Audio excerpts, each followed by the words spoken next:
Filhinhos, não amemos de palavra, nem de língua, mas de fato e de verdade. E nisto conheceremos que somos a verdade, bem como perante Ele tranquilizaremos o nosso coração. Pois, se o nosso coração nos acusar, certamente Deus é maior do que o nosso coração e conhece todas as coisas. Amados, se o coração não nos acusar, temos confiança diante de Deus. E aquilo que pedimos, dele recebemos, porque guardamos os seus mandamentos e fazemos diante dele o que lhe é agradável.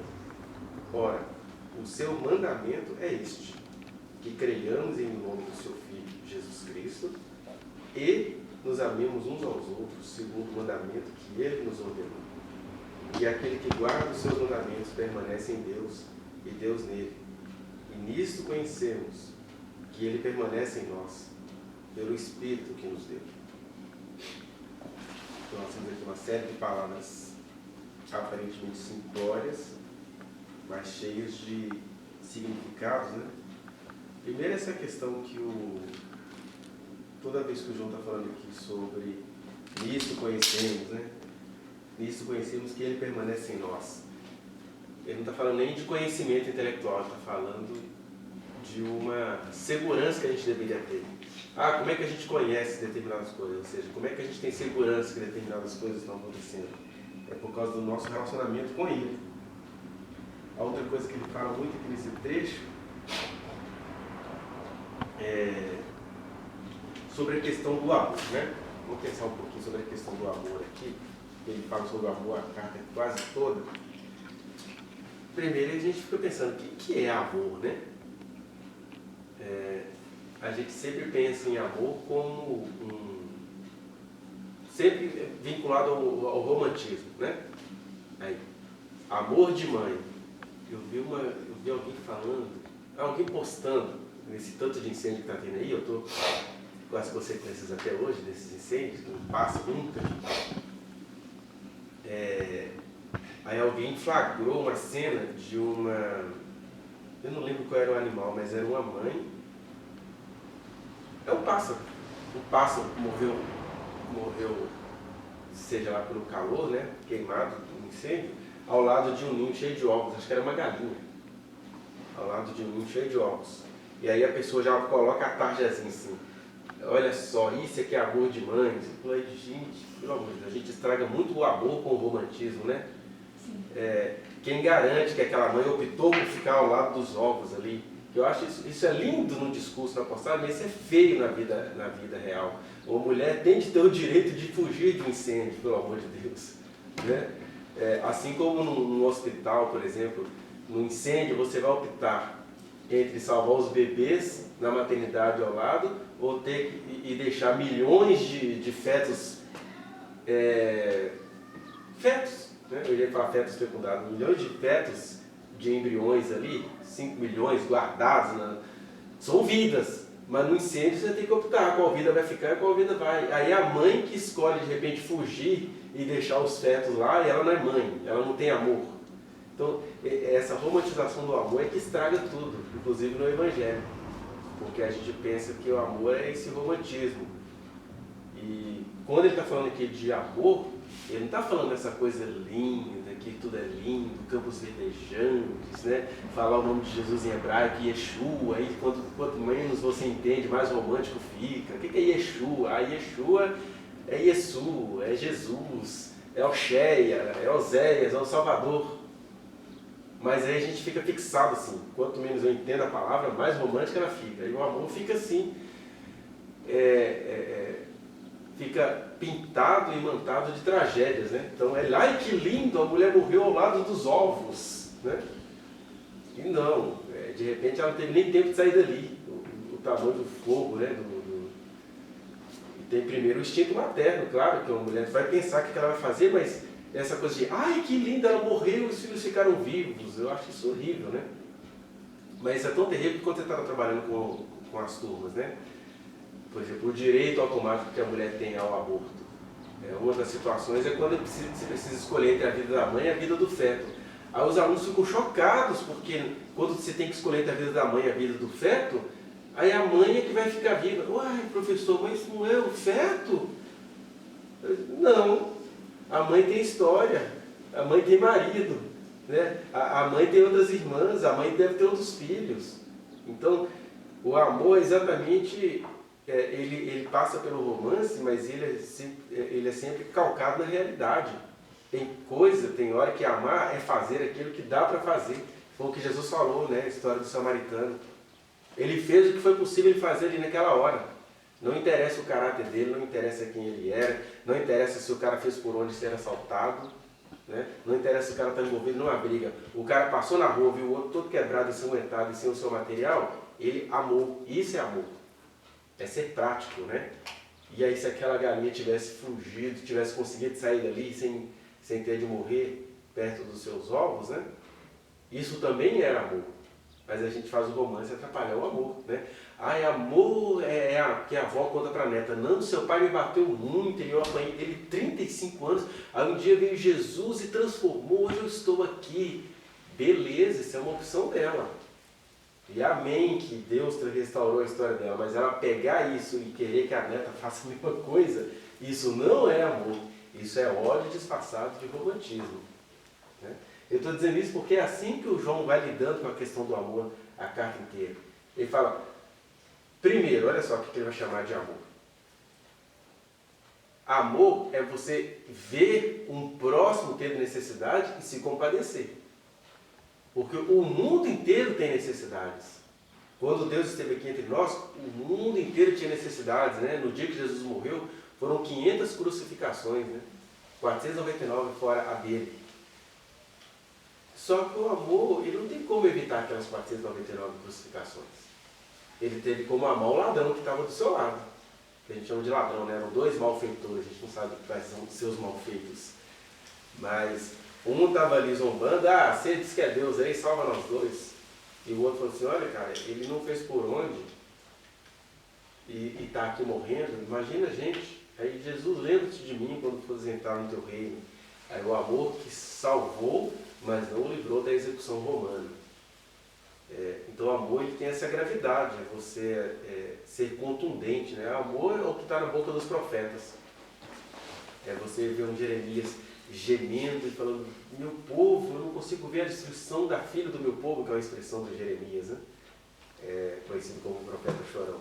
Mas ao mesmo tempo, mas vocês fazem assim, vocês vão ver os seus filhos sendo carcomidos pelas feras, porque, digamos assim, tem hora que Deus fica sem saída, né? O que Deus pode fazer com pessoas aqui? Ele dá tudo e essas pessoas não querem nada com ele.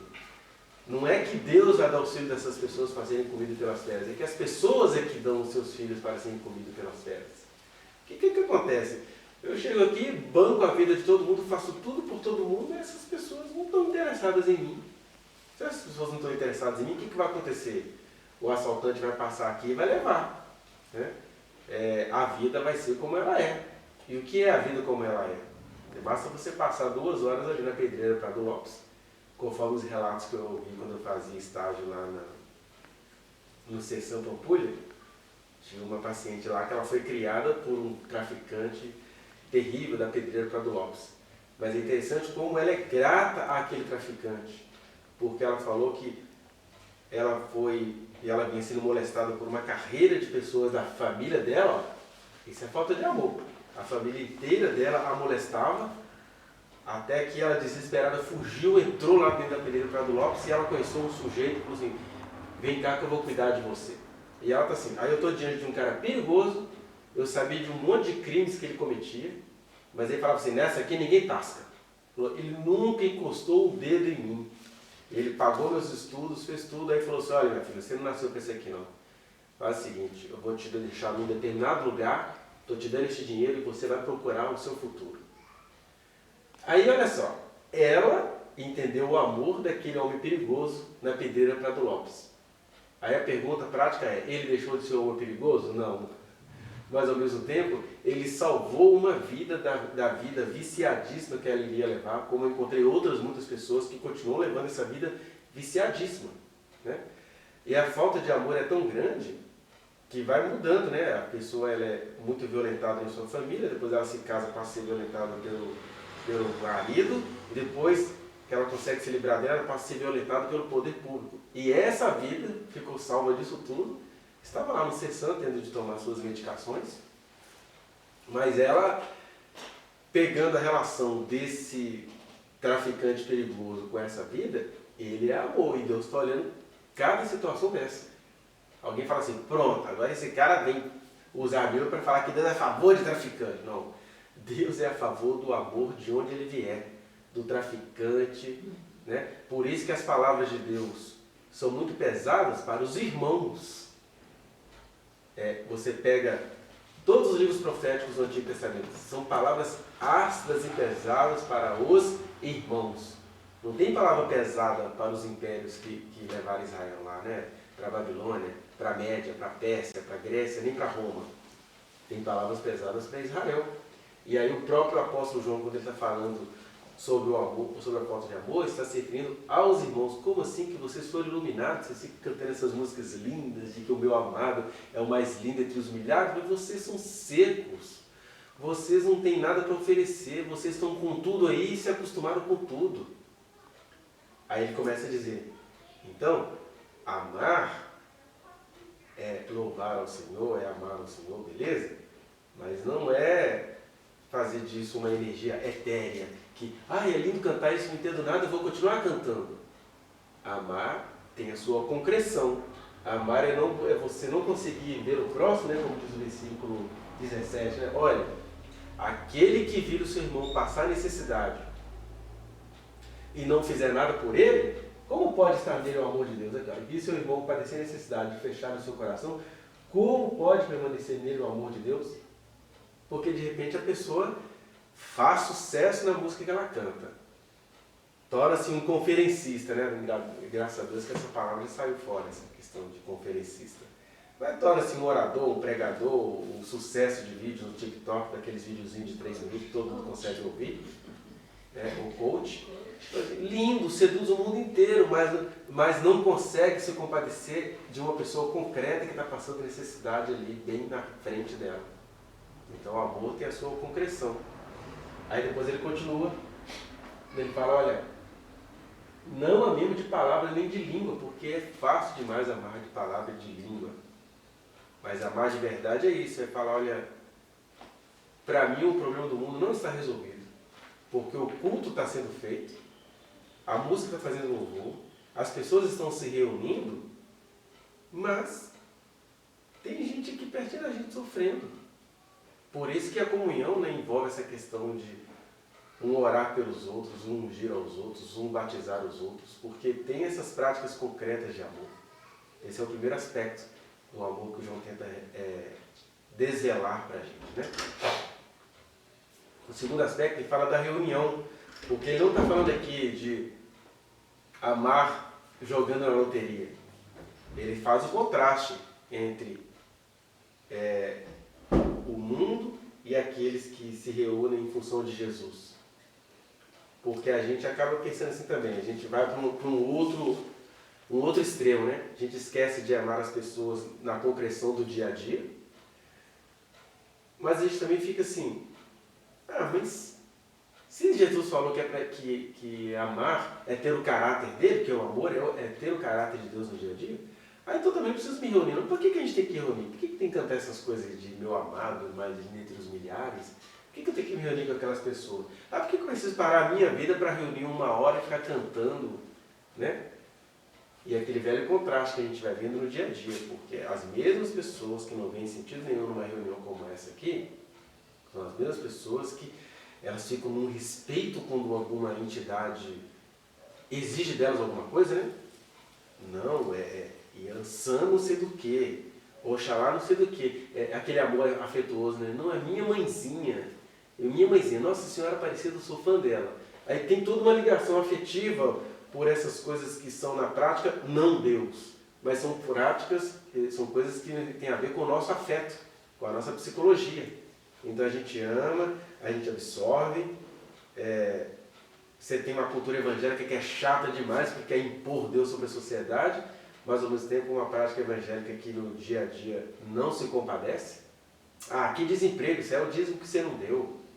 Que ajudar os outros, o quê? É meritocracia. Que políticas públicas, cada um vai lutar pela grana que tem, cada um vai ajudar o outro do seu jeito. Aí que chamam isso de liberalismo. Então você tem essa perversidade evangélica, mas tem essa devocionalidade ao nada, né? Devocionalidade ao nada, igual eu vi outro dia a Valesca Popozuda dando uma entrevista devocional acerca do MC Catra. O Catra, como um ser humano, ele foi um ser humano profundamente rabugento, misógino, e ele se escondia atrás da religião. Eu sou judeu, aí o fato dele ser judeu, ele tinha várias mulheres, várias crianças, e ele era muito bondoso, mas aí a primeira mulher, que ele chamava de titular, toda vez ele chegava lá com um filho de uma outra mulher. E aí a titular criava, e ela teve a recompensa dela, que o MC Catra morreu, e parece que deixou a fortuna toda com ela. Mas ela pagou o preço, no sentido terreno do termo, né? Aí você tem essas facetas, e ao mesmo tempo a gente tem, do ponto de vista da comunhão, que é para essas pessoas que o João está se direcionando, né? Olha, estou escrevendo aqui para aquelas pessoas que se sentem nascidas de novo, que se sentem se reunindo aqui porque creem em Jesus. O que é crer em Jesus? É entender que o Deus verdadeiro, o único, eterno, se fez carne. E aí a gente está aqui adorando esse Deus que se fez carne, que morreu, ressuscitou e agora ele vive em nós por meio do seu Espírito, que é assim que ele termina esse texto, né? Nisto conhecemos que ele permanece em nós, pelo Espírito que nos deu. Espírito com E maiúsculo. Está dizendo, olha, só consegue compreender que o amor dele permanece em nós quem nasceu dele.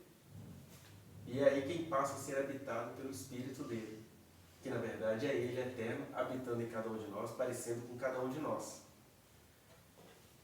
Aí ele está dizendo, mas para a gente chegar na compreensão desse amor, a gente precisa entender duas coisas. Primeiro, essa reunião aqui, ela não é vã. Porque aí a gente pratica uma outra falta de amor às avessas, né? O que é que nós temos aqui, por exemplo, nesse grupo que já poderia estar acontecendo? Nós temos pessoas profundamente competentes, vocacionadas, articuladas, criativas, que não conseguem ver sentido nisso. Aí está dizendo, olha, cuidado, que isso é falta de amor. Porque se Deus me deu uma habilidade para falar, se Deus me deu uma habilidade para interpretar, se Deus me deu uma habilidade para... Por que eu preciso primeiro criar um congresso para fazer isso? Por que eu preciso ir pelos caminhos acadêmicos para fazer uma mesa redonda acerca disso? Existe o caminho acadêmico? Existe, ele deve ser percorrido. Mas se eu estou aqui por uma questão de vocação e não por uma questão de formação, por que eu preciso assim? Não, eu não toco para esse público. Aí está dizendo, olha, isso é falta de amor. Se eu tenho uma habilidade de lidar com a imagem, por que eu não crio alguma coisa em relação a isso? Se eu tenho uma habilidade de cantar, por que eu vou cantar só se for para haver uma produção? Né? E Deus até abençoa essas coisas, mas essas coisas já acontecem em si mesmas na falta de amor. Eu me lembro quando eu estava conversando com uma jovem, que ela se tornou uma pessoa muito técnica e muito famosa, por que não dizer no mundo inteiro, porque quem tem fama na internet tem fama no mundo inteiro. E aí eu lembro que ela ainda novinha, e ela era muito tímida e tal. Eu falei assim, mas começa pela simplicidade, canta aqui com seus colegas. Não, para essas pessoas eu não canto. Mas se você não consegue cantar com essas pessoas, por que você acha que Deus vai fazer você cantar para o mundo inteiro? Eu vou cantar para o mundo inteiro. E aí foi, a pessoa provou para si mesma e para mim. Né? Às vezes eu tenho vontade de chegar na pessoa e falar, olha, você estava certa, você falou comigo que você ia cantar para o mundo inteiro. E de fato, aconteceu. A técnica perfeita, a fama perfeita, tudo perfeito. Ela cantou para o mundo inteiro, passou a repousar entre as estrelas. E como amor é amor, eu consigo ver nessa pessoa a tragédia da tecnicidade e ao mesmo tempo aquela coisa que eu não vejo talvez em muitos de nós. É uma pessoa muitíssimo esforçada. Ela se preparou, ela viveu aquilo, ela foi atrás daquilo, ela se esmerou, e ela se qualificou, e ela se articulou, e ela abraçou o mundo inteiro. Talvez até nesse trabalho, que é aquilo que o Nietzsche vai chamar de... como é que é o nome, gente? Vontade de potência. Né?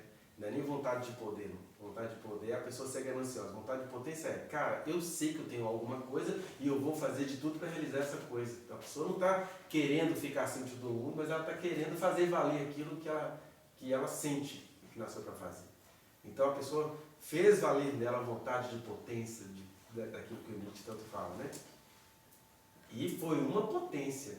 E eu escuto essa pessoa, eu tenho as músicas dela, né? Com muita reverência.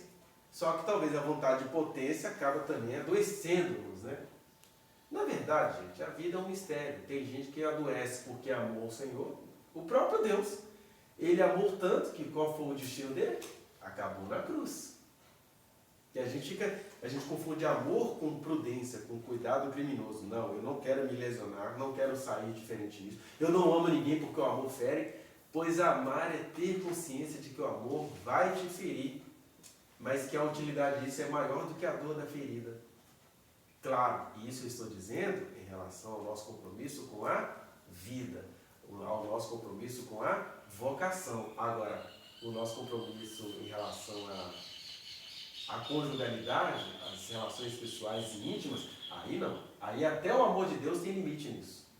O amor de Deus em duas pessoas que se amam, um homem, uma mulher, pessoas homoafetivas, pessoas biafetivas, pessoas não afetivas, pessoas não binárias, esse amor ele é totalmente condicionado pelo tempo, espaço, pela praticidade. Eu amo muito fulano quer me bater nesse relacionamento, não é para durar. Porque se eu amo mesmo, eu estou saindo fora dessa relação. Por isso que deste amor João não está falando aqui. Esse amor é falado em 1 Coríntios capítulo 7, e o Paulo é bem prático. O que a circunstância histórica te diz?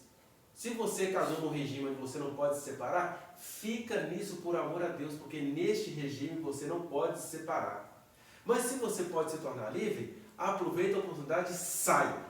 Porque como sabes, ó marido, se converterás a tua mulher, é ficando até ela te matar? E como sabes, ó esposa, se você vai converter o seu marido, é ficando até ele te matar? Não, vocês não foram chamados para a escravidão. Esse é o amor de Deus numa pessoa que está amando a outra no tempo e espaço. É não ficar no abuso. Quando é para ficar no abuso, Deus aparece para Oséias e fala, Oséias, eu coloquei no seu coração um grande amor por uma mulher que vai te trair com o bairro inteiro. Mas você vai ficar nesse casamento porque sou eu quem te dei este ministério. Aí é o amor revelado por Deus, que não é nada romântico, que não é romântico. Você ficar com uma mulher que transa com o bairro inteiro e ela fica grávida, fica sem saber se o filho é seu e dela ou se o filho é do Joãozinho da esquina com ela. Mas isso aí tem revelações claríssimas de Deus, ainda que todo mundo te chame de louco, mas você ouviu foi a voz de Deus. Então, esse amor que o João fala aqui, do amor que se doa, do amor que se lasca pela humanidade, é o amor de Deus pela humanidade, mas não é do marido pela esposa. Porque um marido que se arrebenta pela esposa e vice-versa, o nome disso é doença, é síndrome de Estocolmo, é voto pela violência, e não bota Deus no meio disso não. Porque esse amor ele é totalmente estudável, adaptável, né? E não é dele que a gente está falando aqui agora, é bom fazer esse adendo para a gente não confundir as coisas. Então, falando do amor de Deus pela humanidade, do amor de Deus por cada um de nós e do nosso amor por aquilo que Deus nos revelou, aí sim, a gente acaba sendo pessoas profundamente descompromissadas, né?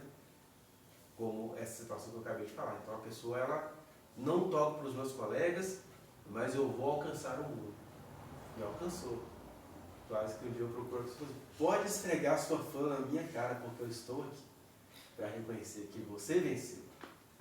E aí eu estava dizendo, e de repente a pessoa agora está aí encarando a morte.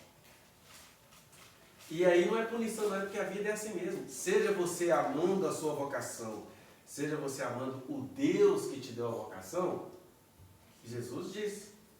E João também nos disse isso em dias passados, né? Não falo em dias passados, porque já tem alguns dias que a gente está lendo esse texto, quando ele fala que Deus, ele se deu, né, por amor. Então, o amor pode nos fazer, como João Batista, terminar com a cabeça numa bandeja de um carnaval romano. O amor pode nos fazer produzir, como o John Bunyan de Gales. Não sei se vocês conhecem a história dele. O John Bunyan escreveu uma obra famosa na cristandade que se chama O Peregrino. Ele foi perseguido lá, né, pelo absolutismo da época, e teve uma filha cega, mas lá da cadeia ele produziu uma obra chamada O Peregrino, salvo algum engano que eu esteja cometendo aqui. Ele semeou. Alguém fala assim, ah lá, tá preso, o que adianta? Mas é isso, por amor a gente fica preso, por amor a gente encara, é por amor. Aliás, o nome da igreja do Vitor Azevedo me tomou conta nessa manhã, porque ele me olha que nome lindo de igreja, né? Por amor, porque por amor você perde a fama, perde a expectativa, perde o empreendedorismo tão idolatrado entre os supostos neocristãos. Você perde tudo, porque o grande empreendimento é amar. O grande empreendimento é você falar assim, eu vou pagar o mico. Vocês não imaginam as coisas internas que acontecem para a gente estar aqui hoje. Hoje quase que eu suspendo esse culto por uma coisa que é tão corriqueira quanto grave. Aí você fica assim, mas e aí, cara? Você vai se encontrar ou você vai ouvir as vozes do cotidiano? Né? E aí, eu lembrei do nome da igreja do Vitor Azevedo, Por Amor. Porque por amor, às vezes você tem que ter uma briga terrível para fazer valer uma coisa que é superior àquela situação. Por amor, Jesus tinha que dar tapões emocionais nos seus apóstolos, né? Porque os apóstolos tinham a sensação de amar uns aos outros. Senhor, queres? Tem um homem ali expulsando o demônio e ele faz em teu nome. Quer que a gente vá lá proibi-lo? E eles iam proibir do jeito que eles eram, né? Aqueles apóstolos, na mão aqui que nós somos com o rei do universo. Aí Jesus falou, vocês não sabem de que espírito vocês são. Não proíba. Se ele está expulsando o demônio em nome de Obalu Aue, ele entendeu pelas vias da religião dele quem é o Cristo. Ele está expulsando, ele está me chamando de Obalu Aue, mas ele sabe em nome de quem que ele está expulsando. Vocês estão andando comigo, vocês nem sabem que eu sou, por isso Jesus falou que eles não sabiam de que espírito eles eram. Né? Aí o João não ficou satisfeito e falou, esse João que está escrevendo sobre o amor aqui, né, quando ele era rapazinho, Senhor, os samaritanos mandaram te avisar que eles não vão poder te receber, porque Jesus tinha a determinação de que ele ia para Jerusalém ser bocoió. O que é ir para Jerusalém ser bocoió? Todo mundo querendo falar com Jesus, mas ele ia para Jerusalém ser crucificado. Aí o samaritano, ele vai para Jerusalém, né? Não vai ter jeito da gente recebê-lo. Ele não quer passar aqui. E aí Jesus fala, não, eu não vou lá nos samaritanos então não. Então e aí Jesus? Já que o senhor não vai, deve ser porque eles são menos importantes que os judeus. O senhor quer que a gente bote fogo nos samaritanos? A gente faça fogo descer do céu? Ou seja, era a vocação do amor cristão. Olha, nós temos o poder do alto. Nós acabamos de ver que o Senhor é Deus mesmo, que o Senhor estava batendo papo com Moisés e Elias. Então, disso para a gente botar fogo no céu igual a Elias, a gente acabou de falar com Elias. Elias era um homem que mandou descer fogo no céu sobre três levas de soldados. Ele está assim, Elias fez o que o Elias tinha de fazer. Agora, vocês querem pôr fogo no samaritano, por quê? Tem algum samaritano querendo matar vocês? Os samaritanos cercaram vocês e querem botar fogo em vocês? Porque numa situação assim, talvez, o profeta vai ter poder de fazer fogo descer do céu, que é legítima defesa. Agora, vocês não sabem de que espírito vocês são, porque eu não vim matar os homens, botar fogo na vida das pessoas. Eu vim salvá-las. Que é o que a gente faz com o amor cristão. A gente pega o texto bíblico e começa a usar contra os outros, né? Já que Jesus andava armado, então Jesus nem andava armado, eram os apóstolos que andavam, né? Mas aí o nosso querido, digníssimo André Valadão, ele falou que Jesus tinha uma espada entre eles, então por isso que ele era a favor do armamentismo. Né? E se Jesus tinha uma espada entre eles é porque a gente não tinha segurança pública, né?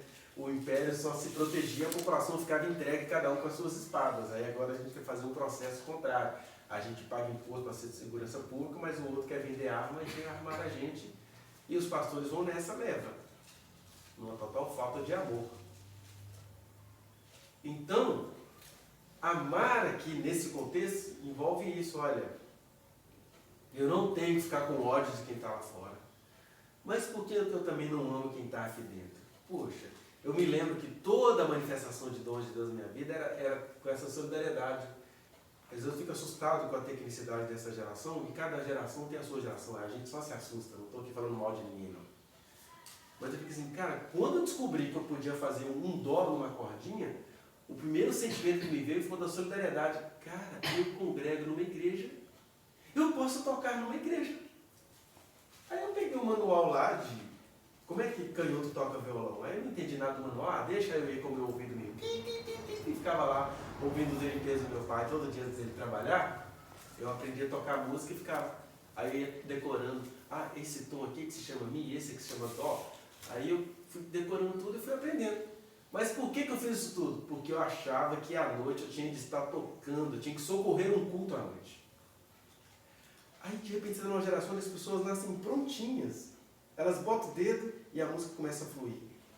Elas fazem assim, aí a sabedoria vem. Elas abrem a boca e sai um provérbio. E eles não têm solidariedade. Aí o João vem e fala, misto. Por isso que ele toda hora fala assim, misto. Deixa eu ver o misto aqui nesse trecho de hoje. Versículo 19. E nisto conheceremos que somos da verdade, bem como perante ele tranquilizaremos o nosso coração. O que acontece? A gente é da verdade, mas a gente não faz nada pelo mundo, mas também a gente não faz nada nem pelo que a gente tem para fazer aqui. Ai meu Deus, o homem se pretende salvador do mundo. Não, só começa com solidariedade. Eu quero aprender a tocar, porque tem um povo que reúne na minha casa, eu quero tocar. Eu quero aprender a servir, porque tem um povo que vai ali, eu quero servir. Né? Eu cresci numa geração onde eu vi pastores indo ao culto ridicularizar a irmãzinha que fazia cafezinho para a igreja por amor. Aí uma olhou para aquilo, oi irmã, a irmã pode ganhar o dinheiro por conta disso. A irmã nunca perguntou sobre isso. Ela tinha amor, alegria e carinho de fazer um bolo e um cafezinho para os irmãos tomarem no final do culto. Aí até que veio um servo do Senhor que aprendeu empreendedorismo cristão e ensinou para a irmã como ela iria abrir uma biboquinha para a irmã fulana para ganhar dinheiro no final da escola dominical. Aí assim, ser empreendedor é uma coisa. Agora você pegar uma ovelhinha de Jesus que estava ali feliz, um dia ela poderia até mudar o discurso, mas gente, agora aumentou, né? Eu comecei a fazer café para 50 pessoas, agora são 550. Vamos, né? Vamos ajudar a nossa irmã? E tudo bem, essas coisas mudam, a comunhão também muda.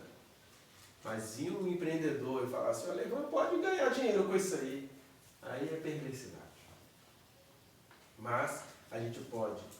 Na minha época tinha essa coisa, por exemplo, não tinha nada computadorizado, então você tinha que, alguém precisava escrever as músicas que os jovens iam cantar.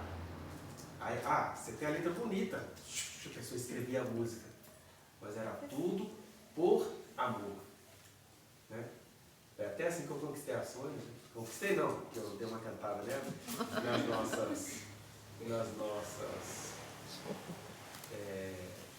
naquela coisa espontânea de escrever as músicas para a juventude cantar. Tinha uma música do...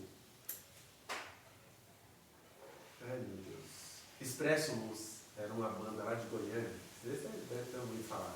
Da nossa época. Aí tinha uma música chamada Sinta o Amor. Aí tá assim, é como o sol, é como o vento que me toca, é ao sentir a sua presença em minha vida.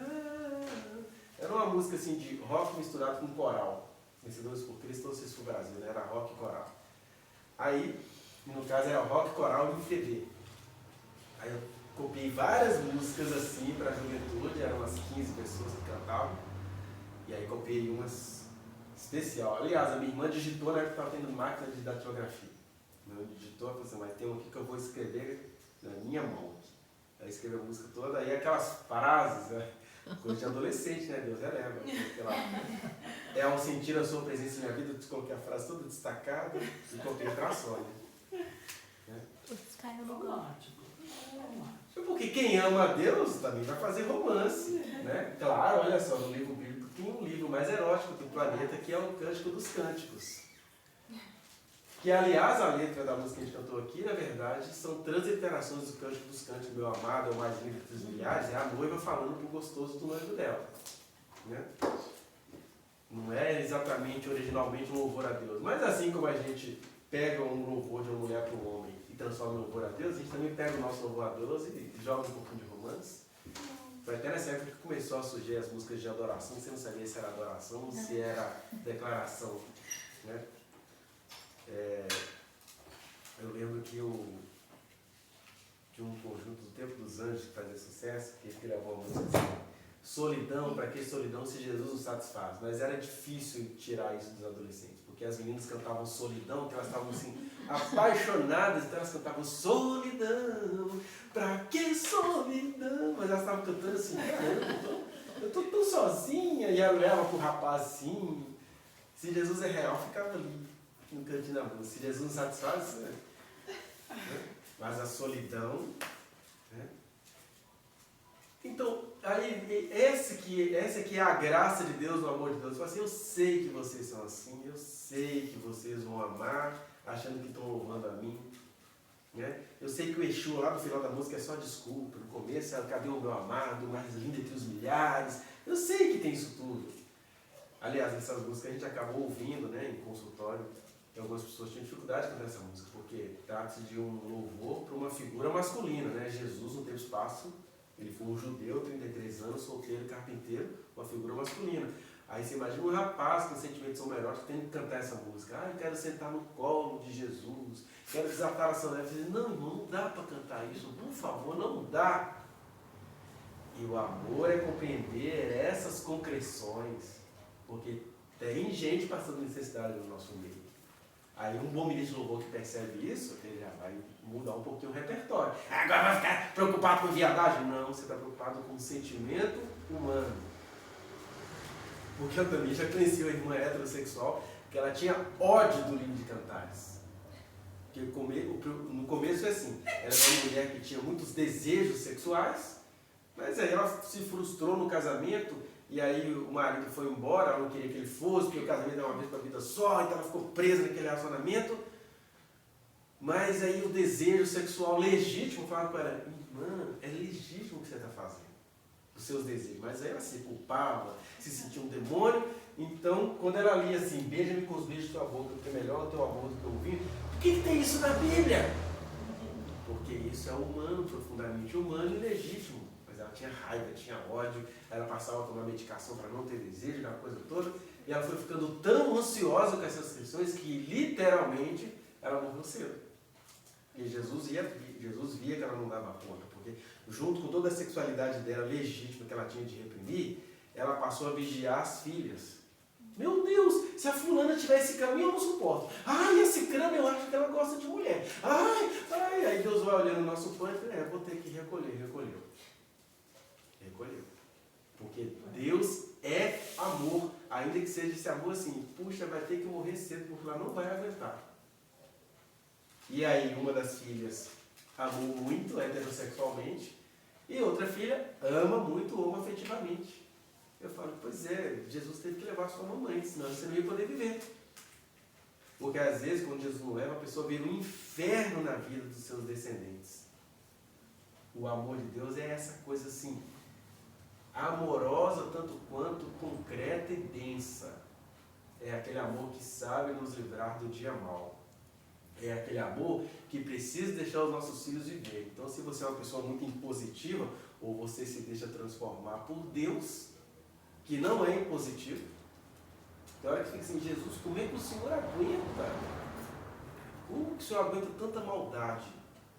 Eu que não sou vegetariano, mas não ser vegetariano não tira de mim a preocupação com o mercado capitalista nojento, terrível que está acontecendo agora, enquanto a gente está aqui reunidos em nome de Jesus. Enquanto a gente está reunido em nome de Jesus, na criação de porcos, os porquinhos estão lá. Primeiro dia, paf, corta o rabinho sem anestesia. Segundo dia, tira os testículos sem anestesia. Terceiro dia, vai arrancar um por um dos dentes dos porquinhos para eles não... Essa é a indústria linda e cristã do consumo de carne. E aí, eu não estou dizendo que você não possa comer carne, porque eu não sou vegetariano. Mas a gente precisava de eleger pessoas que botassem um freio nisso. Porque as pessoas são safadinhas, né? Ou você critica isso e não pode comer carne nenhuma, ou você come carne e tem que ser a favor disso tudo. Né? E não é assim. Deus, quando se fez homem, comeu carne. Sou eu, Cristo ressuscitado. Me dá um peixe aí para eu comer? É a carne. Mas isso não é licença para a indústria da pesca, que é cruel demais. A indústria da pesca é perversa também. E peixe não fala, né? De maneira que quando você me entender essas coisas, assim, aí sou eu, estou falando só no meu nome. Eu não consigo pescar, eu não consigo pensar assim, que a minha diversão é um monte de bicho. Agora, lá na antiguidade, quando o cara ia pescar porque ele precisava se alimentar, é outra coisa. Né? Pesca esportiva, como assim? Pesca esportiva, caça esportiva, como assim? Quer dizer que a minha alegria é um monte de bicho. E lá, aí depois você solta ele, de vez em quando eu via um documentário sobre pesca, né? No SBT, aí os bichos tiram foto, o peixe. E aí você está tirando a foto dos detalhes, não sei o quê. Só que isso é uma questão cultural, que Deus entende, porque Deus é amor. Mas o amor dele nos veio também para a gente entender isso. Eu não preciso me tornar vegetariano, não preciso me tornar nudista, não preciso me tornar nenhuma seita extremista, mas eu preciso ser arauto da Boa Nova. E a Boa Nova não é só que Jesus me salvou do inferno, Jesus me salva todos os dias do meu inferno. O meu inferno é eu tender a pensar assim, olha, vamos falar de negócios, não atrapalhe o meu lucro, não. Mas o inferno nosso é a gente não querer avançar no amor de Deus em nome do lucro. É não poder falar certas coisas. É engraçado isso em rede social, né? Se você fala contra o excesso do comércio, aí seu vídeo não vai subir, não vai ser promovido. E eu não estou nem aí. Não estou nem aí. Porque eu não estou aqui vivendo de acordo com aquilo que a finança quer me impor. Né? Então, o amor de Deus em nós é nos livrarmos do nosso inferno, daquilo que nos constitui, da nossa falta de compaixão. Voltando de novo, nada disso tem a ver com pessoas querendo se manter em relacionamento abusivo, porque o amor tudo sofre. O amor tudo sofre em relação a todas as coisas, menos em relação a relações pessoais e íntimas, porque ali você tem muitas questões psicológicas. Nesse caso, a única coisa que o amor deve sofrer totalmente é a solidão. Né? Ali você vai perder a vida por causa de Jesus. Ou seja, eu perdi um casamento porque eu amo tanto esse cara que eu não vou ser o cordeiro do holocausto por amor macabro dele. Esse é o amor verdadeiro. É você não se colocar em posição de holocausto para alguém. Porque ali você está cometendo uma idolatria. Usa Deus como desculpa para ser o cordeiro de alguém. Quando Deus faz outro convite, olha, seu compromisso não é comigo. Então, quem perde o relacionamento por minha causa vai encontrar. Porque se quem perde a vida por minha causa vai achar, por que eu estou preocupado com o relacionamento? Por que eu estou preocupado com o vínculo empregatício? Por que eu estou preocupado se eu vou ou não vou ser promovido numa situação acadêmica? Se eu fui chamado para perder a vida por causa dele,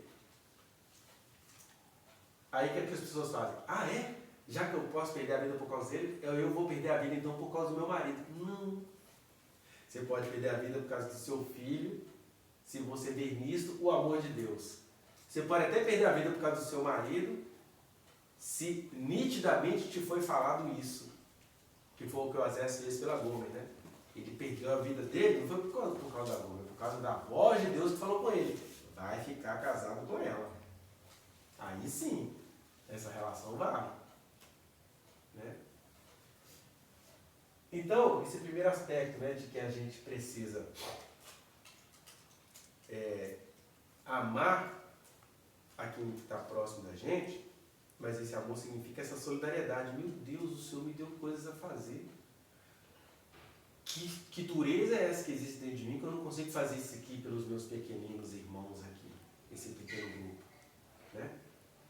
Por que a gente não pode ser todos igreja de Filadélfia, que tem pouca força, mas que é nisso que é forte?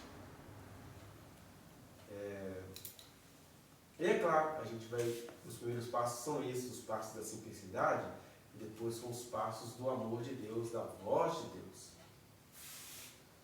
que vai dizer assim, olha, eu sei que você queria cantar só para esse grupinho aqui, mas vai lá na praça rodoviária e solta a sua goela que eu tenho um negócio para você lá.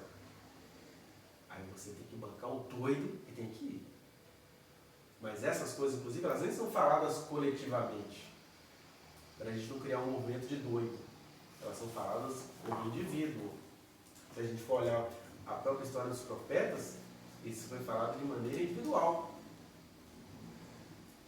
Jeremias, compra um cinto lá na feira. Estava ali hoje de manhã. A Jeremias comprou, usou o cinto por um tempo. Depois falou, Jeremias, agora vai lá e enterra esse cinto debaixo de uma tocha. Aí, depois do tempo, o Jeremias já tinha até esquecido que ele tinha enterrado o cinto, Deus não veio buscar o cinto estava todo estragado. Mas imagina Jeremias fazendo o culto da revelação. Traga o seu cinto, traga o seu sapato, traga o seu... Aí já não é amor de Deus, aí já é obra maligna. Né? Por isso que o tempo todo ele está falando do amor de Deus e da segurança que a gente tem com Deus, porque ele fala assim, nisto conhecemos que somos da verdade, bem como perante ele tranquilizaremos o nosso coração. Nisto o quê? Quando você não ama só de palavra ou nem de língua. Achei engraçado essa tradução, né? Amar de língua. Amar de língua no sentido assim, o idioma que a gente entende, né? Ele está dizendo, não, amar não é de palavra nem de língua. Amar é você entender se por trás das suas obras, por trás dos seus feitos, está a sua relação com Deus. Por trás dos seus feitos está a voz de Deus, mas aí se você nem tem entrosamento com Deus todo dia, que segurança você tem? Ele fala, então, nisto, em fazendo as obras e tendo comunhão com Ele, que a gente vai ter a segurança de que o que a gente está fazendo é baseado no amor dele, né? E aí a gente vai tranquilizando o coração diante dele. Pois, se o nosso coração nos acusar, certamente Deus é maior do que o nosso coração e conhece todas as coisas. Essa questão do coração acusar é muito interessante porque, primeiro, você tem um contraste aí, né? Em Provérbios fala que enganoso é o coração mais do que todas as coisas e desesperadamente corrupto, ou seja, o sentimento, o romantismo, o que o coração faz, é enganoso e é corrupto. Corrupto no sentido de que está fadado a se corromper. Acaba ruim. Aí ele fala assim, mas se o nosso coração nos acusar, nós temos Deus que é maior do que o nosso coração. Só que ele está fazendo um nó ali, né? Ele está dizendo assim, como é que eu vou saber que Deus é maior do que o coração? É porque esse amor de Deus em nós, esse nosso amor por Deus, vai exigir relacionalidade. Por isso que a palavra-chave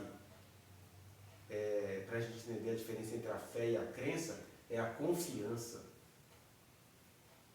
Eu não acredito em Deus, eu confio em Deus. Mas eu só confio em Deus porque eu convivo com Deus. Porque eu conheço o seu caráter, eu conheço a sua voz, eu conheço o seu estilo. É confiando em Deus que eu consigo ler a Bíblia. Eu vejo uns movimentos preocupados aí, né, até na teologia, de evitar fazer com que as pessoas tenham contato com o Antigo Testamento da Bíblia, porque o Deus do Antigo Testamento ele é muito esquisito. Mas quem desenvolve confiança com Deus não vai ver o Antigo Testamento como algo esquisito nem como fonte de lucro. Porque quem conhece a Deus vai botar os olhos naquele texto lá e logo vai traduzir o que tem de amor de Deus ali. Porque confia em Deus. Então, é assim que a gente tranquiliza o nosso coração. É assim que a gente começa a tranquilizar as nossas práticas. O que eu estou fazendo está de acordo com os desejos divinos? O que eu estou fazendo está humanamente correto? Tá. Mas é isso que Deus espera de mim? O que eu estou fazendo está humanamente incorreto? Mas é isso que Deus espera de mim? Então, o meu ponto de referência em tudo que eu faço, e aí quem fala, nisto que consiste o amor de Deus em nós, é a nossa confiança que temos com Ele em relação àquilo que o coração nos condena. E o nosso coração nos condena por tudo, né? Por exemplo, o nosso coração tem senso estético. Nosso coração com senso estético, a maioria das nossas músicas não vingaria. Nosso coração com senso econômico. E aí Jesus chegou e falou isso, olha, as relações econômicas e familiares serão abaladas, porque tem hora que você vai achar que você está abandonando muita gente querida por estar fazendo o que eu quero. Mas, como é que a gente vai testar se o que a gente está fazendo está certo ou errado, de acordo com a lógica do amor de Deus? É se a gente se relaciona com Ele. Nisto é que conhecemos, se somos da verdade. Então, ser da verdade não é fazer o certo ou o errado. Ser da verdade é fazer o certo, mesmo que pareça errado, e é fazer o que Deus quer, mesmo que as pessoas julguem aquilo errado, inconveniente. Porque se o nosso coração nos acusar, certamente Deus é maior do que o nosso coração e conhece todas as coisas. Amados, versículo 21. Se o coração não nos acusar, temos confiança diante de Deus. Aí alguém fala assim, mas como é que é isso? Se o coração é enganoso, e aí o meu coração não vai me acusar, mas é porque ele está partindo de um outro pressuposto. O coração, do ponto de vista existencial, ele é enganoso. Agora, o coração, do ponto de vista da relação com Deus, ele não vai ser enganoso. Eu estou tendo paz para estar fazendo o que eu estou fazendo, porque eu ando com Deus, eu estou tendo paz para fazer o que eu estou fazendo. Então, a diferença entre o autor do Provérbios e o autor deste provérbio aqui é o ponto de partida. No dia a dia, o nosso coração engana o tempo todo. Porque a gente parte de pressupostos psicológicos. Não fui com a cara dela. E aqui o anjo dela não bate com o meu. O santo dela não bate com o meu. Agora, quem se relaciona com Deus, primeira constatação, o santo dela não bate com o meu. Segunda constatação, precisamente por isso eu fui colocado na vida dela. Porque ou tem alguma coisa errada com o meu santo, ou tem alguma coisa errada com o santo dela, e a gente vai ver isso na prática do amor. Né? Que é a humildade. Quem ama é humilde para entender essas limitações. Aí, quando o nosso coração tem sintonia com o coração de Deus, versículo 22, aquilo que pedimos dele recebemos porque guardamos os seus mandamentos. Está vendo o que tem a ver com a relacionalidade? Não é se está certo, se está errado, se é aceito ou se é rejeitado. É que se aquilo que a gente faz é resultado dos mandamentos dele que a gente guarda. Aí ele vai especificar, para a gente terminar aqui, o que é que ele chama de mandamento. E o mandamento de Deus, ele é todo cheio de amor, né?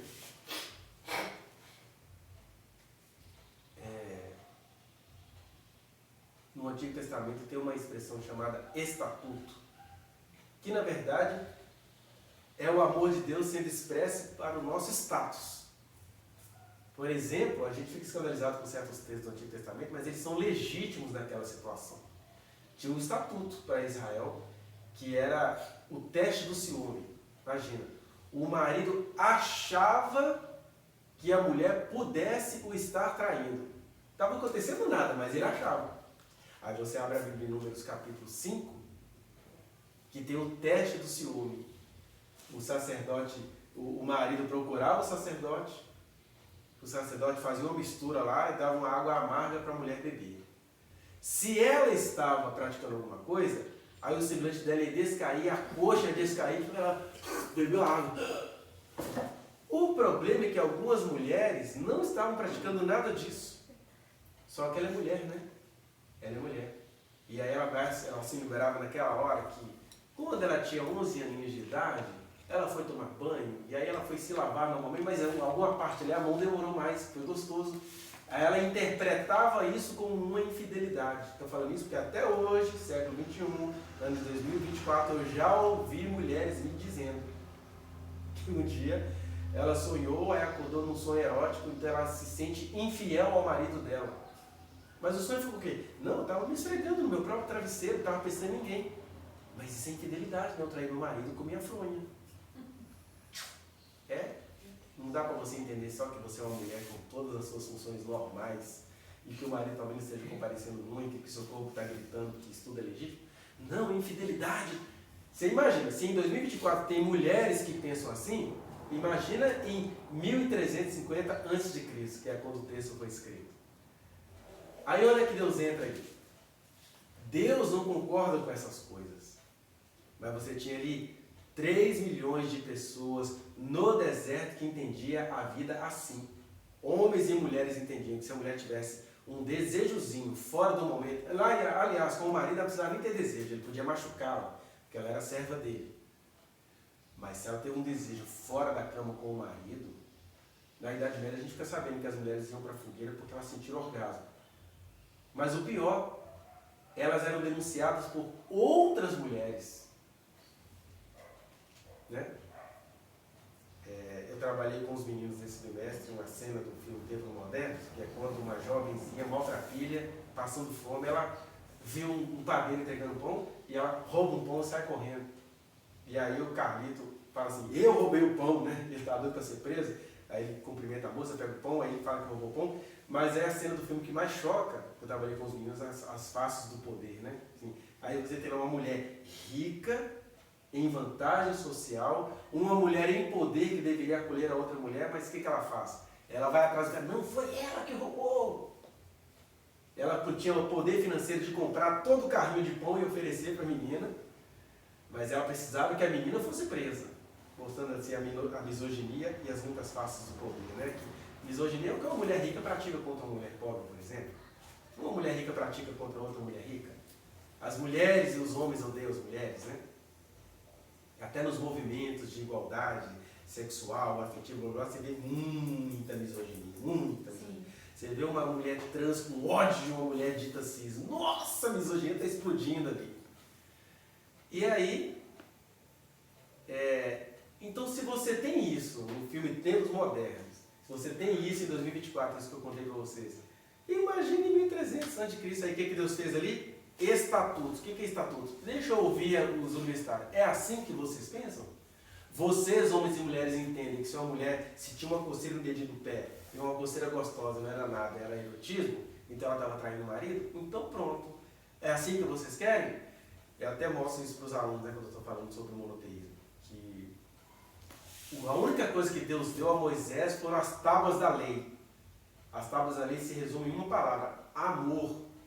Porque quem ama a Deus e quem ama o próximo, não mata, não rouba, não adultera, não furta, não diz falso testemunho.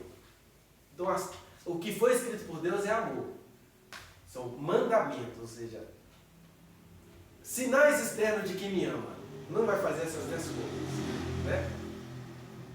Agora, ou vai fazer, né, que é amar a Deus sobre todas as coisas e ao próximo como a ti mesmo. Agora, esses outros mandamentos aqui, não foi Deus quem escreveu, foi Moisés, iluminado por Deus, obviamente, mas iluminado em que sentido? Moisés, escuta o povo. Se você der uma glória de feminista e querer libertar as mulheres, elas te matam. Então, elas que querem esse tratamento, elas é que queriam passar pelo teste do ciúme. Às vezes até para usar isso contra outro. Foi lá no sacerdote, lá eu vi. Só vi a coxa desse carinho, safada, bandida. Né? Outro dia eu vi uma pregadora brava, porque flagraram o marido dela em prática de pedofilia. Adúltero, prostituto, pedófilo, mas é meu marido. Meu Deus, em 2022 a mulher está falando isso. Aí o que Deus pode fazer com uma comunidade que pensa assim? Os estatutos. O que é estatutos? Esse é o status de vocês? É assim que vocês preferem que a vida seja? Então será. Graças a Deus a gente não tem estatuto. O estatuto é: ajam conforme o amor de Deus no coração de vocês. Porque se o coração de vocês condena vocês, é a relação de vocês como indivíduos e como grupo que vai definir o destino disso aí. Né?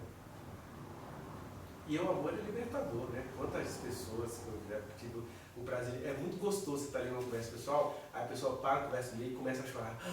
Cara, você não sabe a carreta que você tirou das minhas costas. Eu atendi uma mulher, por exemplo, que o estatuto dela era pensar assim: olha, esse cara me estuprou, mas se eu fiquei grávida dele, É porque essa é a vontade de Deus, isso é o estatuto na vida de muita gente até hoje. Aí, quando você está na coisa, cara, para de blasfemar por Deus. Blasfemar por quê? Porque você está querendo dizer que Deus abençoou o órgão sexual desse cara e te injetou essa criatura que está aí. Mas não foi Deus não? Não, não foi Deus não. Aí você começa a conversar com a pessoa, Aí numa dessas uma pessoa falou comigo assim, você acredita que esse cara ele alugou um apartamento aqui, próximo, e me levou para o apartamento e me deu tanto soco, tanto chute, me bateu tanto, e eu pensando assim, eu sou culpada, porque eu estou grávida, porque eu deixei. E deixou, meu, o cara te amarrou, te estuprou de tudo quanto é jeito que você deixou, mas ela se sentia culpada porque se ela está grávida, a culpa é dela.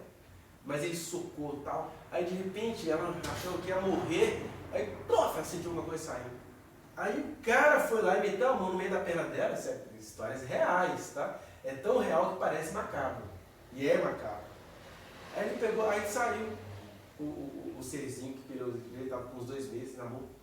Aí depois que ele fez isso, ele pensou, desgraçada, vagabunda, você matou meu filho! Aí outra sessão de pancadaria. Aí a conversa que durou umas 3 horas, né? Porque é difícil conversar com a pessoa de que ela é vítima dessa história toda. Aí você foi conversando as pessoas, e aí eu fui apresentando alguns argumentos que eu aprendi ali naquela conversa para falar deles em público. Aí nessa conversa a pessoa falou assim, cara,